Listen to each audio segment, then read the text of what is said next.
Hi, welcome back to the channel. It's Ian from Peniglen Cabin Life. Welcome back to the cabin. It's pretty early this morning. Well, it's late for me, but it's pretty early. It's 5 o'clock in the morning. It's just starting to come light here. It's a very cloudy day, so I think it might rain as well, to be honest with you. Today's topic is going to be, it's about a bit personal about myself really, but what's my biggest fears living off-grid with epilepsy and bipolar disorder. Now, a lot of you know I live in an off-grid cabin on my land, and the only heating I have is my log burning stove I have. So if I need wood for my fire, then obviously I've got my own woodland, so I go in the woodland, cut the tree down, obviously slice it up, and then I use my axe, hand axe, and I split all the wood myself. I do have a log splitter that my dad bought me, but I've never used it. I've not used it for years and years, to be honest. I get enjoyment of splitting the wood with the axe.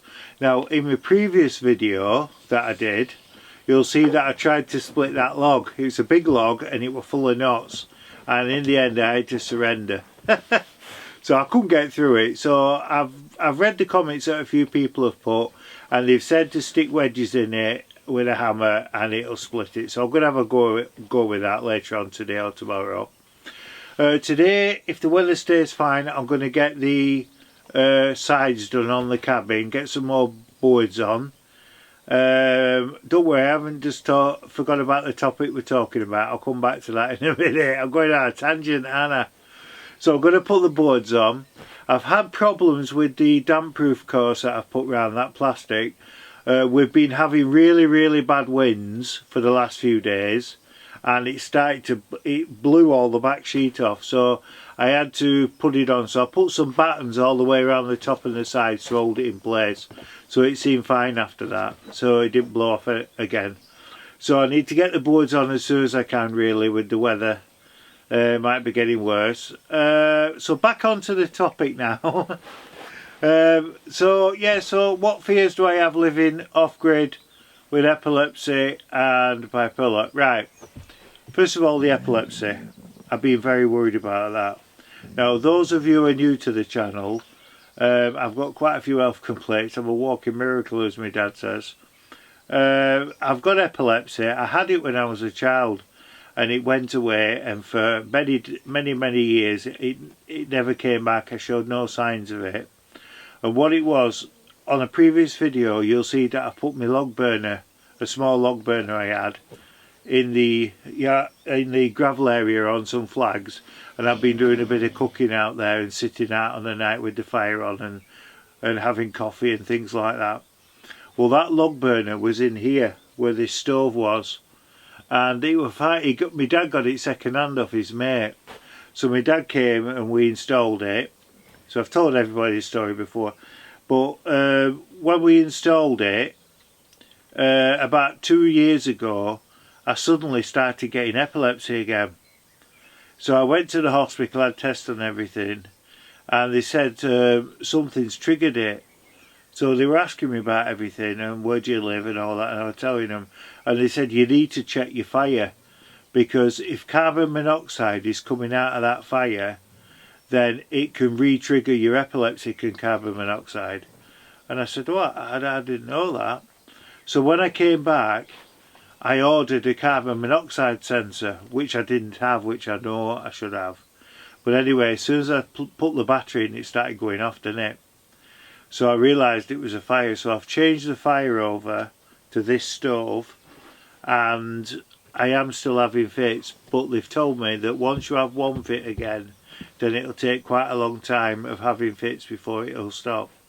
So I had a fit the other day, which I've told you. Now, the fear of having these fits all on my own in the middle of nowhere is very worrying for my family.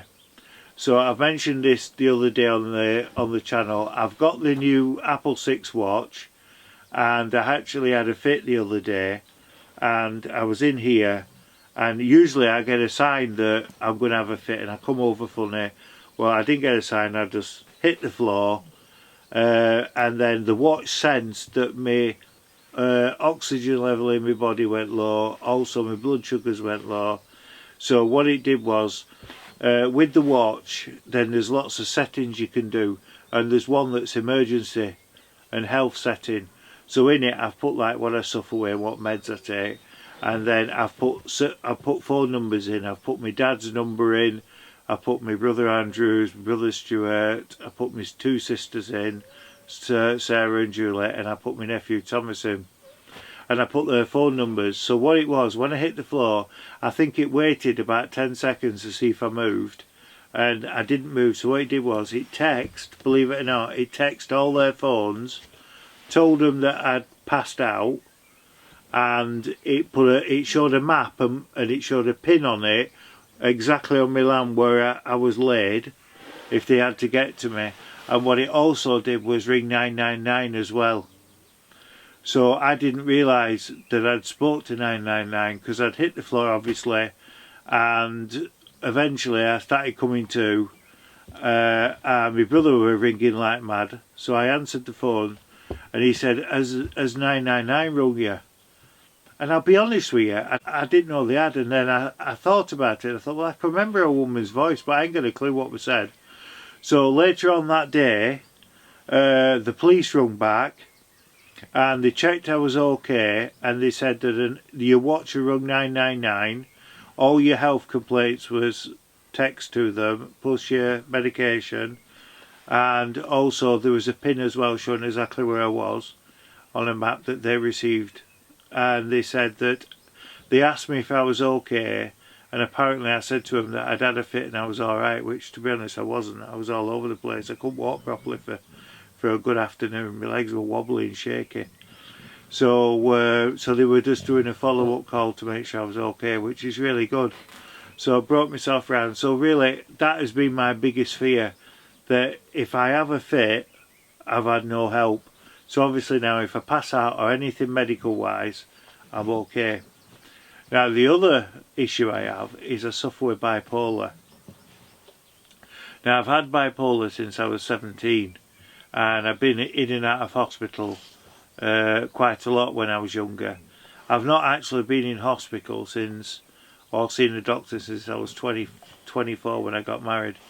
So I left all that behind and I moved on with my life, and I've been okay. I do take meds for it and I take them every day, and I know I'm going to be okay. I've not really said this on the channel, but I've had a bit of a worry lately because I found out there's quite a few health problems within our family. So to be honest with you, without going into it, I've decided to come down off my meds. Now I take a lot of painkillers. Now I was on 22 painkillers a day because of my back and my joints. So I've managed to come off them, and I'm just on 2 painkillers a day now, which is quite an achievement. And I feel better for it. I don't feel drugged up, and I feel great. My mind's fine, and I feel alright. And I also take antidepressant because of my bipolar, and they've halved them as well. And I've no signs of depression coming back or anything. So that's a bit of a worry for my family, that I've started to come off my medication more. I won't come off the main things I take because obviously I'll get ill with bipolar, so I'm never going to do that. But I need to come down off a lot of things. Now I also found out recently that with bipolar you're prone to high blood pressure and cholesterol. And I do take blood pressure tablets and I'm on cholesterol tablets, so yeah, it's a bit of a coincidence really, that. So like I said, that's my biggest fear, because if I get ill, then with my illness I'm what they call self-aware, which means I usually know when I'm ill. But with bipolar it can surprise you, and you can think you're absolutely fine and you're not. You can be ill. So that's a worry for me. So I keep in contact with my brother and my dad, and I've said to him if I ever talk to him on the phone or video call and I don't seem right, I says, you must tell me, so I can then kind of keep an eye on it, because it is a bit of a worry when you live on your own, you got bipolar. So, but I don't know, I'm finding issues really with certain things, that because I've been isolated for so long, it's starting to, not that I'm a hermit in any way, but I'm not really bothered about contact with people. And I've never been like that. I've always been a people person. So when I used to run training groups, I used to enjoy the contact of being with people and talking to them and stuff, and going to competitions and things like that. And I just no interest in anything like that. If I didn't see anybody else again, and I just did video calls and phone calls, I don't think it would bother me. It's like when I went to Stranraer to have my coronavirus jab. I felt really closed in Stranraer when I was walking around, and I'll be honest with you, I didn't like it at all. And my nerves were going a bit when I went into the Millennium Centre to have the jab. I think it's just because I've not seen nobody for nearly 18 months, and it just like overwhelmed me really. But no, it doesn't bother me living on my own. It's actually good for me with my health as well, because I've always said, like, if I went back to my family's and I lived in the family home, I think with my health I'd get ill again because of the stress of the family environment. Sorry, but with me having my condition and living in the middle of nowhere, I enjoy the solitude of being on my own and the quietness and things like that. I like pottering around. The one thing that I thoroughly enjoy, and you might think I'm making it up, but I really am not, I really enjoy making these videos, because I enjoy the fact that I'm documenting my life here. Because YouTube, whatever form it turns into in many years to come, all the videos that all those YouTubers make will always be here as a reference for people to go back to. And the children that's walking around now and going to school, in 20 years' time they'll be fascinated about the life that I live off-grid, and the fact that I don't rely on anybody really. I've got all my own power with the solar system, and then obviously the extension I'm building on the front. You have to excuse me, voice. With the extension on the front, then I'm going to be putting the other solar panels on that I've bought. Also, there's a generator I'm going to be getting that I can connect to me inverter control panel, and then that will give me, if the battery power goes too low, the generator will kick in. So that'll solve all my electric problems, because to be honest with you, I've got to be careful with electric. I have the washer on, but I only put that on during the day when it's sunny, because that uses quite a bit of power. It's a AAA rated, but it still uses a bit of power. So when the sun's out and it's pretty sunny, then there's no issues with the washer. But I try and get as much power as I can in the batteries, and then I limit obviously what power I'm doing on the night. I have no TV. I've not watched any television for, oh god, about 5 years now. I've had no telly. So maybe when the extension's done, I might get, I've actually got an old telly that I've got in the one of the buildings outside. So what I might do is I might bring that in, put it on the wall bracket, and then, because I like to watch YouTube, I don't watch any telly, I like to watch YouTube. So I might Bluetooth YouTube to the telly. It's not a big telly, it's only about that big, like. So I might put that on the wall, and then I can watch YouTube on a bigger screen then. So I'm quite looking forward to that actually. So I don't have any telly at all. I'm no interest in it at all. So I like the radio. Listen to Radio 4 and Radio 4 Extra. Enjoy that. So that's about it really. So yeah, I do have the worries with my epilepsy, and I do have the worries with my bipolar. But as long as I eat well, drink lots of fluids, stay stress-free lifestyle, then I'm okay. So what I would say to you is, if you do suffer with epilepsy and you do have bipolar or schizophrenia or schizoaffective disorder, anything like that, don't be afraid of living off-grid. Because to a lot of people it's a very scary thing, that, with those conditions. And what I would tell you is, from my own experience, then it's actually a good thing.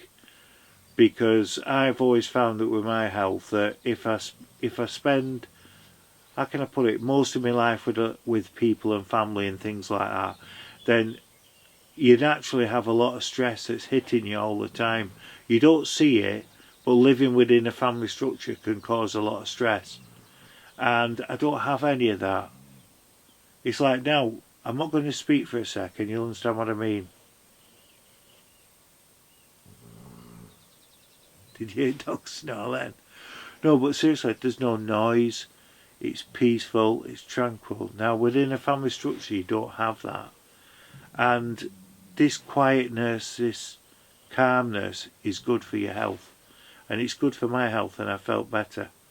I'm very, very lucky, and I'm not going to deny this. I'm very lucky that I live in the middle of nowhere, and I live here and I've no debt and things like that. I'm very lucky with that. And I also know that the dogs keep me well as well, because I enjoy spending time with them all the time, and it's a good thing. It really is a good thing. And I'm also lucky that I have had some ups and downs with the pandemic, where I've had depression kick in the odd time and things like that, because I think it was more of an adjusting. That I used to have quite a few mates that used to come and see me, come for a few hours and then go again. But with the pandemic and the lockdown, I was finding, obviously I found that people couldn't come. So that adjustment at first made me fluctuate a little bit with my health. But now I've got through that, no trouble, and like I've said, it doesn't bother me if I don't see anybody now.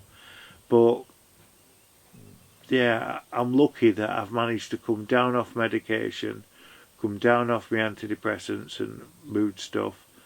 And I'm very lucky with that, because I know for a fact there's people out there that this pandemic has really, really, really affected them. And they've started with depression and lots of problems. And my heart goes out to them, it really does. So I know personally I've been very, very lucky. And a lot of me getting through the pandemic as well has been connecting to you out there as well through YouTube, and the support you've gave me. And hopefully I put some good videos out. Not every one of them will be to everyone's liking, I suppose. This one might not be. But I just wanted to share a bit about myself as well, really. So there's other things I want to say about things that's happened to me with my illness through the years. And I'll do that in later videos. Right, so listen, I'll leave you in peace. Thank you for tuning in and listening to me having a rant. Stay safe, stay well, and remember, don't ever forget, dinky do. Stay safe, stay well. I'll see you tomorrow, back down at the cabin.